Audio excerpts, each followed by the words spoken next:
Has Sean Payton lost his touch? That's a conversation in Broncos country this week, and we're going to get an answer today by looking back at some of the screens from this week. So the past few games, Broncos offense hasn't looked so good. That was particularly true when they didn't score a single point in the first three quarters against the New York Giants.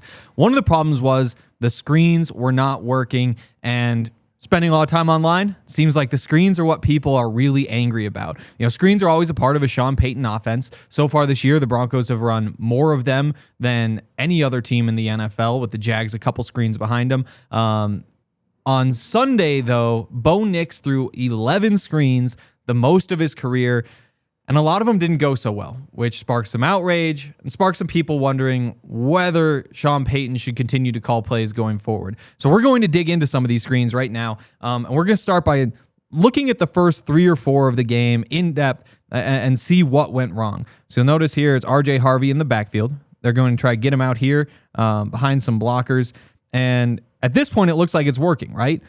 You got one-on-one there. You got 2 blockers here for 2 defenders. And so you can see how these numbers work. You should be able to get to the sideline and make a play. This is what you're looking for. In a perfect world on a screen, obviously you have a blocker for every defender, but similar to a run play, if you wind up with a ball carrier and 1 unblocked defender, you feel like the ball carrier can make something happen. He can make a miss. He can get him caught up in traffic. So this setup right here, even with this linebacker in pursuit, we like it. 3 blockers, 4 defenders. Good things can happen from that. But what happens?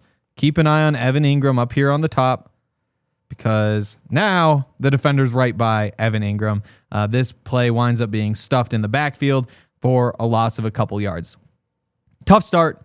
Was it a bad play call? I'm not so sure. It looks to me like it was just bad execution. On to the next one. Get Marvin Mims back here. He's going to go in motion. You see him in motion here.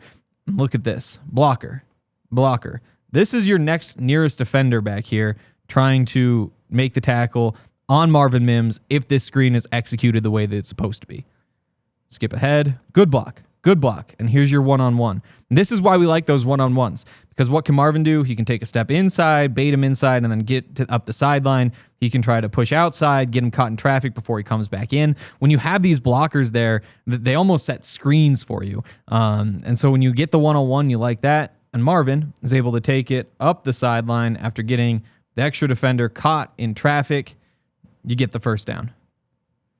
All right, third screen of the game. And look here, it's RJ Harvey again.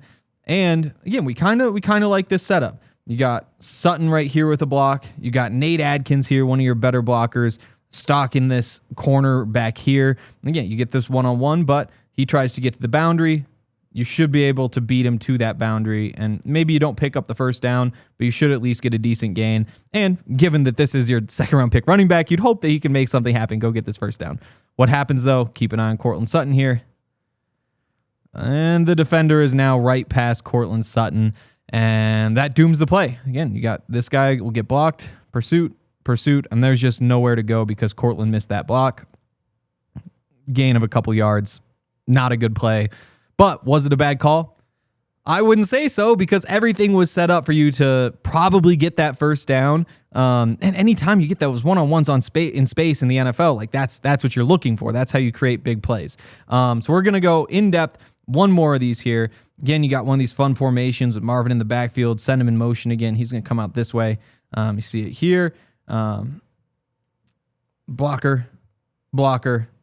Maybe not the perfect number situation, but as you can see in the next screen, now look at it. 1, 2, 3. There's your one-on-one.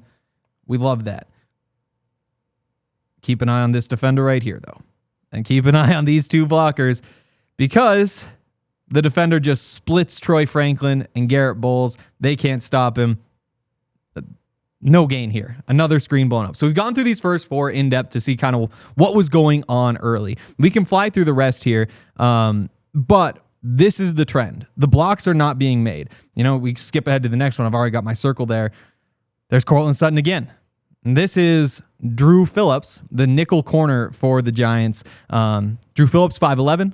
Cortland Sutton, 6'4". Drew Phillips, 180 pounds. Cortland Sutton pushing 220. That's a block he should be able to make all day. And if you're Sean Payton on the sideline, you're pulling your hair out, because look at this. It's all blocked up. You should, again, have this one-on-one. You should have the opportunity for RJ Harvey to, pick a route and pick up a couple yards. What do you do if you're Sean Payton here? Is this the point where you say, we just can't run screens anymore? Do you give up on the screens altogether? Because that's what Broncos country was screaming. You can't keep calling these. But if you guys can't execute these simple blocks and create plays when the coach is giving you opportunities, what can you execute? Are you all of a sudden going to be able to run between the tackles? Can you run a toss with Cortland making the crack block on a defensive end and create yards that way? That seems even tougher than making this block here. And you got to give the Giants credit for fighting through these things. If instead of Drew Phillips, this was Jaquan McMillan fighting through a block, getting in the backfield, blowing the screen up, we'd look at it differently. We'd say, well, that's what Jaquan does. He's really good at that. He's always in the backfield. You can't throw screens to his side. So you have to give the defense credit. But looking at all of these, it's Luke Wattenberg, your second most athletic offensive lineman. You got Trent Sherfield, who you brought in specifically for special teams and blocking ability. You love that matchup. I believe this is Nate Adkins again down here, your best blocking tight end on a cornerback. And it's Cortland Sutton against somebody who's 40 pounds lighter than him. And that's the block that dooms the play. All of this is exactly what you're looking for in a play like this. And you could just imagine this little wall, this pocket almost that could be created if you make this block, creating the opportunity for space. So maybe this is where you say, if you're Sean Payton, we got to give up. We just can't make blocks in space. But again, if you can't make those, then what blocks can you make? We're just going to look at some of kind of the key points here for some more of these screens. Here's another one that once again didn't go right. This is 3rd and 3. Broncos are really trying to get points on this drive. They're on the fringe of scoring territory. It's an RPO. Nate Adkins is able to get leverage on the linebacker. There's Nate Adkins right there. This is the catch point. The ball's hitting his hands. It's a good throw. Puts it right in the money. Nate has room to slide up the sideline. Nate drops the ball. Again, it's just the execution. They should have converted the 3rd down. And again, Broncos fans, they say, why do you draw this up for Nate Adkins? Well, if this was Evan Ingram, for example, who was running this route, the defense might guard it a little bit differently. They might say this is a receiver. You might be tipping your hand just by putting him on the field on 3rd and 3 that this is more likely to be a pass. You might see a safety on him instead of a linebacker. This matchup works because, in part, it is Nate Adkins. And, the kicker there, we're upset Nate Adkins dropped the pass. Evan Ingram tied for the NFL lead in drops among tight ends. So does that really solve your problem here? Again, we're just going to the key points in these plays. This is the 4th down near the goal line. Broncos trying to get on the board. Cortland Sutton with the ball. Now you'll notice Pat Bryant, who you bring in to be a very good blocking receiver, and at points has been a good blocking receiver. He gets beat by the corner. Court gets popped at the line of scrimmage, maybe just behind the line of scrimmage. I'm not sure he's going to be able to get past these defenders anyway if he can put his shoulder down and really force his way in. But he never gets the opportunity because the first block is missed. This is the first one I look at and say, not a great call because you didn't really have the numbers. Even if Pat makes this block, good chance it doesn't work. What is this now? I think this is play number 7, so we've seen 6th. I would go back and say, good call, should have worked. And here's one that did not and should not have worked. RJ Harvey now. Here's one that did work. You notice. You got the one-on-one block here, one-on-one block here. Spare defender. Harvey's able to press inside, bounce it to the outside. He goes, picks up a 1st down on 3rd and 5. Then later on in the drive, call another screen to Harvey. You can see him. Or sorry, that was Tyler Bidet on the last one. Tyler Bidet once again. Again, good block here. Good block here. This one goes for 12 yards because you just have the space. You're able to block it up. So you start to see the execution come around because you were just due for good execution. How could you be missing all of these blocks? 2 left that we're going to touch on. This is the start of the 2-minute drill. 2:46 left on the clock.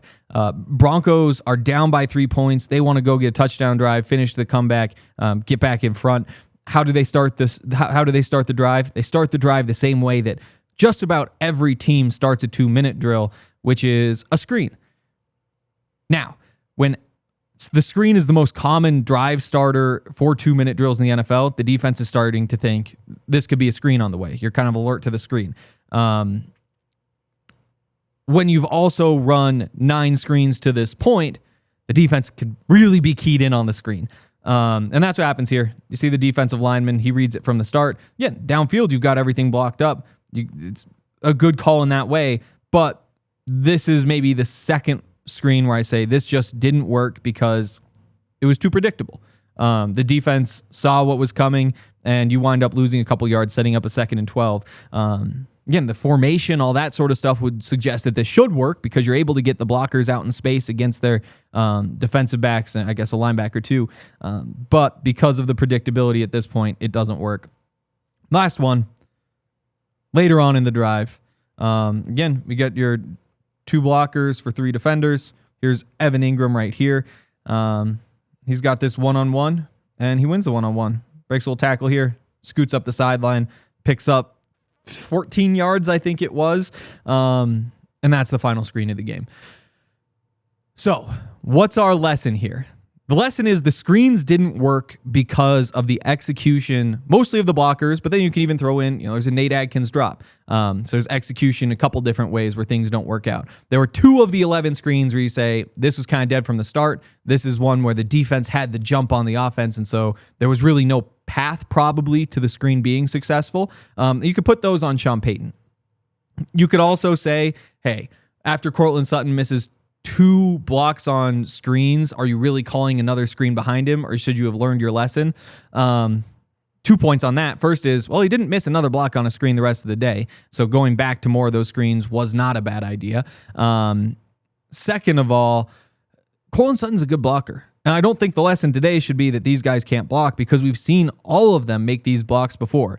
Cortland Sutton, had tough blocking game in week 1, but part of the reason the run game has been so successful, or had at least like that 4 or 5 week stretch where they were really successful, was because of the blocking from the receivers. You get everything all set up at the line of scrimmage, then you see Cortland Sutton coming in, clearing out a linebacker or safety, and that's what creates the lane. So I don't think the lesson is that these guys can't block. It's just that they didn't on Sunday. And so I don't know that I would go away from the screens. Maybe there's something to, if you want to be able to start a 2-minute drill with a screen, don't run so many in the game that screens really at the forefront of the mind for the defense. But to me, this isn't a play calling issue. To me, this is an execution issue. And so when Sean Payton says, when asked whether he's thinking about or has thought about giving up play calling duties, that he hasn't, and that the offensive staff is pretty good with the current structure, this is why they say those things. Because the problem is the execution. The problem is not the play calling, at least for now. And that's going to do it for today.